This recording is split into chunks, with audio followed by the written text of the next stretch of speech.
जो लोग थक गए,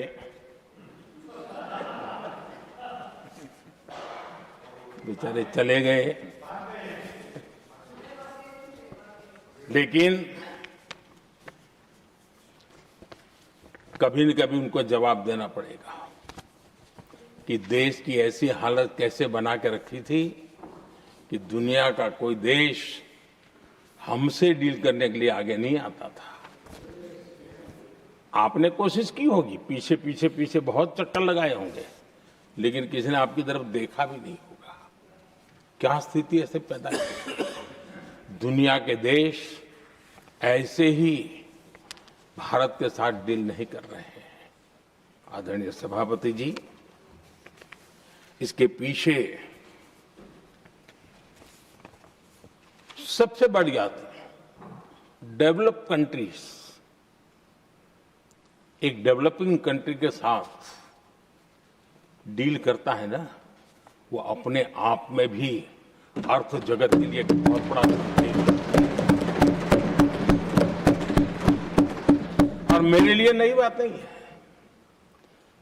जब मुझे गुजरात में सेवा करने का अवसर मिला था तो मैं एक वाइब्रेंट गुजरात समिट करता था और मेरे लिए गर्व की बात थी कि एक स्टेट, हिंदुस्तान का एक स्टेट, मेरे इस वाइब्रेंट समिट के partner country, develop country Japan हुआ करता था।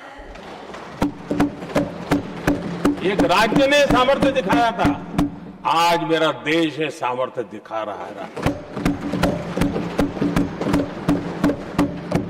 ये तब होता है जब आपके पास आर्थिक सामर्थ्य हो, आपके पास आपके नागरिकों के अंदर, देशवासियों में एक ऊर्जा हो, और खास करके मैन्युफैक्चरिंग के लिए एक मजबूत इकोसिस्टम हो, तब जाकर के विश्व आपके साथ डील करने के लिए आगे आता है।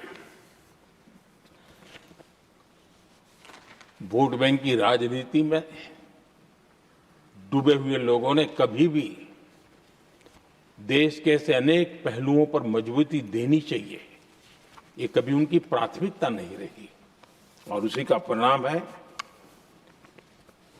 और जहां तक कांग्रेस पार्टी का सवाल है,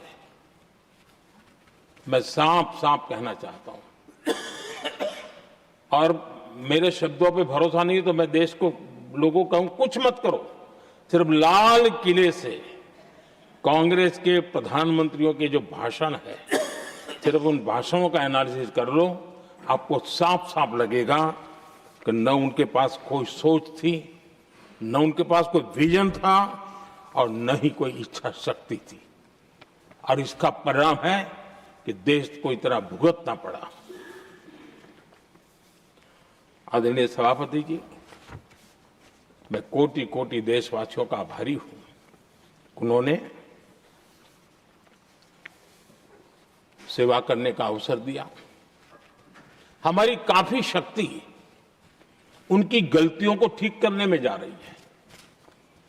दुनिया के मन में जो उनके समय की छवि है, उस छवि को धोने में मेरी ताकत लगती है। ऐसा बर्बाद करके रखा हुआ था, और इस काम के लिए हमने फ्यूचर रेडी पॉलिसीज पर बल दिया है।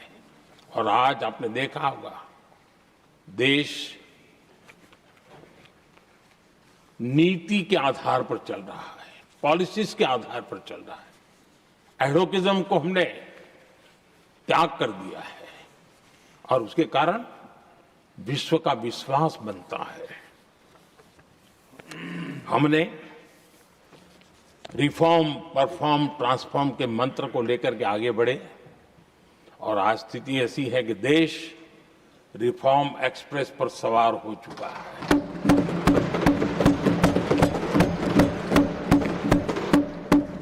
हमने स्ट्रक्चरल रिफॉर्म्स किए हैं, प्रोसेस से जुड़े रिफॉर्म्स किए हैं, पॉलिसीज में रिफॉर्म किए हैं। हमारा मैन्युफैक्चरिंग सेक्टर, हमारे उद्यमी ये सशक्त हो, भारत की हर चीज का वैल्यू एडिशन हो, उस दिशा में हमने प्रयास किया है और मैं आज विश्वास के साथ कह सकता हूं, आज भारत विश्व के साथ स्पर्धा करने के लिए पूरी तरह तैयार है।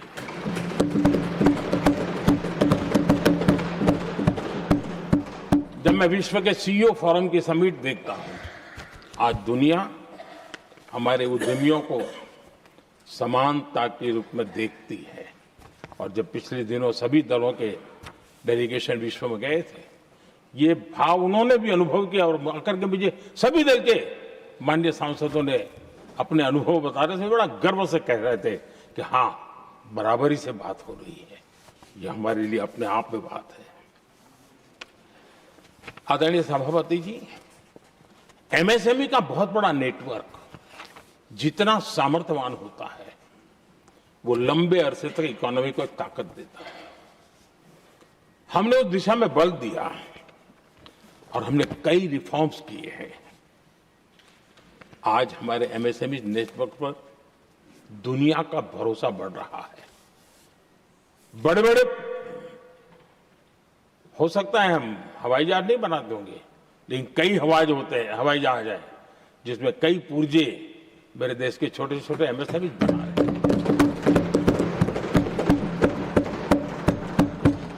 आदरणीय सभापति जी, देश में हुए इन प्रयासों का नतीजा सबके सामने है। बड़े बड़े देश भारत के साथ व्यापारिक संबंध बनाने के लिए बहुत ही आतुर है।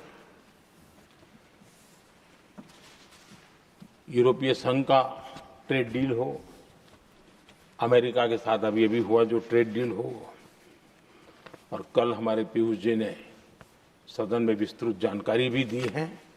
और पूरा विश्व खुल करके इस ट्रेड डील का तारीफ कर रहा है। और उसमें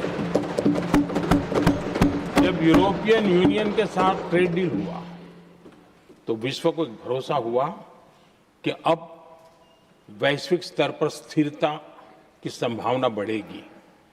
अमेरिका के साथ ट्रेड डील होने के बाद विश्व को और भरोसा हो गया कि जो स्थिरता की एहसास हो रहा था, अब गति का भी एहसास होने लगा है। अब विश्व के लिए शुभ संकेत है। आदरणीय सभापति जी, इसका सबसे बड़ा लाभ हमारे देश के नौजवानों को होगा। और जब मैं नौजवान कहता हूं तो उसमें मध्यम वर्ग का भी नौजवान होता है, शहर का नौजवान भी होता है, गांव का नौजवान भी होता है, बेटा भी होती है, बेटी भी होती है। और इसलिए उसे टुकड़ों में न देखा जाए। मेरे देश के युवा के सामर्थ्य का हमें गौरव करना चाहिए। और उनके लिए पूरा विश्व बाजार अब खुल चुका है। अब उनके लिए अवसर ही अवसर है। और मैं उनको कहता हूं, आइए दोस्तों, मैं आपके साथ कंधे से कंधा मिला करके खड़ा हूं। हिम्मत कीजिए, बढ़िए। देश आपके साथ खड़ा है और दुनिया आपका स्वागत करने के लिए इंतजार कर रही है। आदरणीय सभापति जी, जिस प्रकार से दुनिया में हमारे युवा प्रोफेशनल्स की मांग बढ़ रही है, इवन केयर गिवर्स की मांग बढ़ रही है। हर कोई मिलता है, हमें इस प्रकार के लोग चाहिए। इस प्रकार कुछ लोग तो अपना स्पेशल ऑफिस यहां बना रहे हैं रिक्रूट करने के लिए, योग्य टैलेंट की खोज के लिए। इसका मतलब हुआ कि भारत के प्रोफेशनल्स के लिए भी विश्व में बहुत बड़े अवसर बन रहे हैं।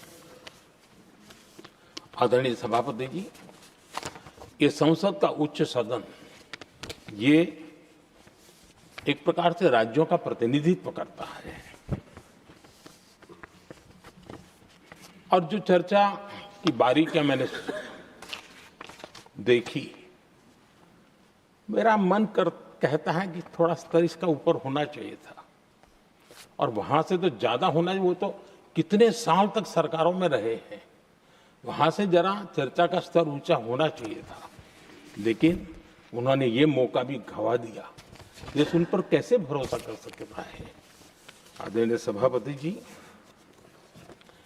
मैं कल एक माननीय सदस्य को सुन रहा था, यूं तो वो अपने आप को राजा कहलाने में बहुत गर्व करते हैं, लेकिन वे आर्थिक असमानता की चर्चा कर रहे थे। बताइए, जो खुद को राजा माने और वो आर्थिक असमानता की बात करे, तो आपको लगता है कि क्या यही देखने के बाकी रह गए थे क्या? आदरणीय सभापति जी, हमारे टीएमसी के साथियों ने काफी कुछ कहा। जरा खुद को अपने गरेबा में देखें। निर्मम सरकार पतन के जितने भी पैरामीटर्स हैं, उन सब पैरामीटर्स में नए नए रिकॉर्ड बनाते जा रहे हैं और यहां उपदेश दे रहे हैं। क्या हाल करके रखा हुआ है।